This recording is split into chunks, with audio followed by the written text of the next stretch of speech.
Good morning everyone, good afternoon, good evening. Alors aujourd'hui, je voulais absolument faire un rappel sur 3 types de verbes indispensables. Ça va, je pense, éviter beaucoup de confusion, d'accord?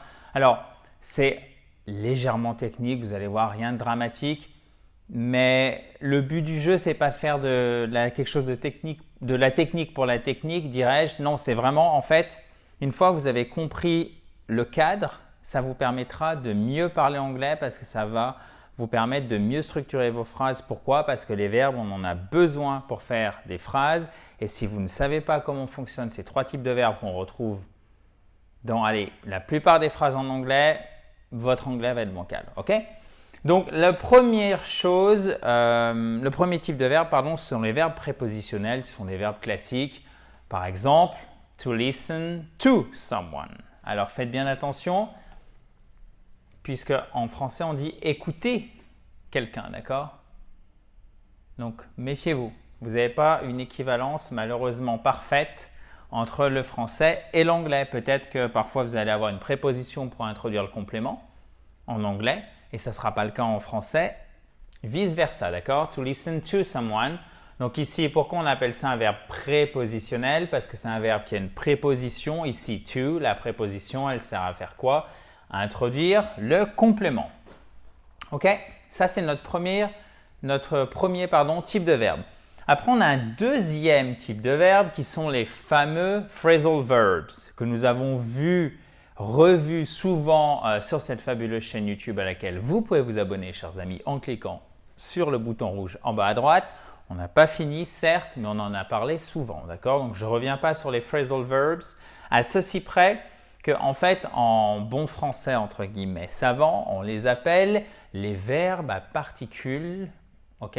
Ou à particules même adverbiales. Pourquoi? Parce qu'en fait, la particule, elle fonctionne comme un adverbe. La particule, elle va modifier le sens initial du verbe, d'accord? Par exemple, to turn, tourner.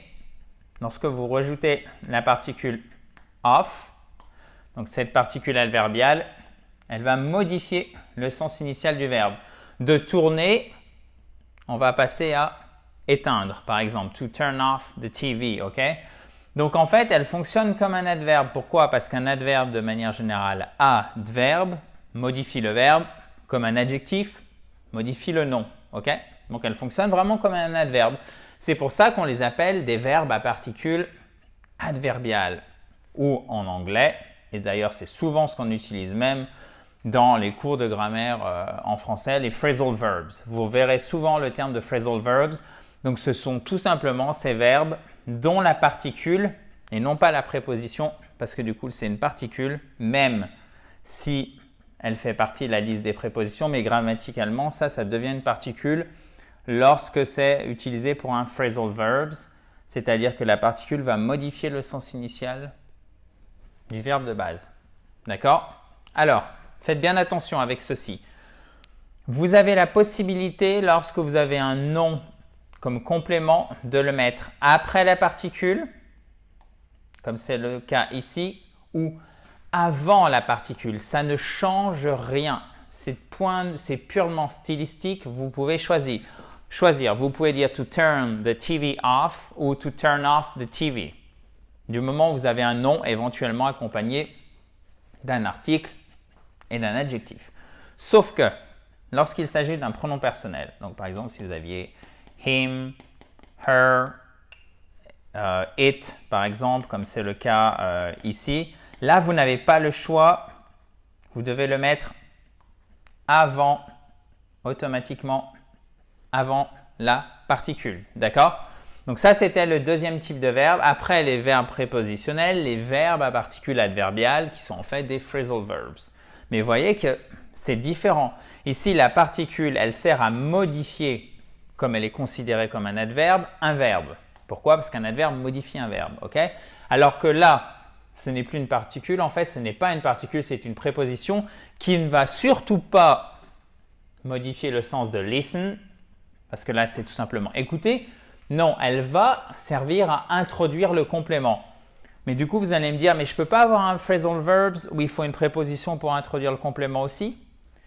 La réponse est oui, chers amis. Je vois que vous suivez. Par exemple, to break up. Ça veut dire rompre avec quelqu'un, d'accord? Rompre une relation de manière générale. OK? To break up. I broke up yesterday. J'ai mis fin à ma relation hier. Souvent d'ailleurs, relation amoureuse, d'accord?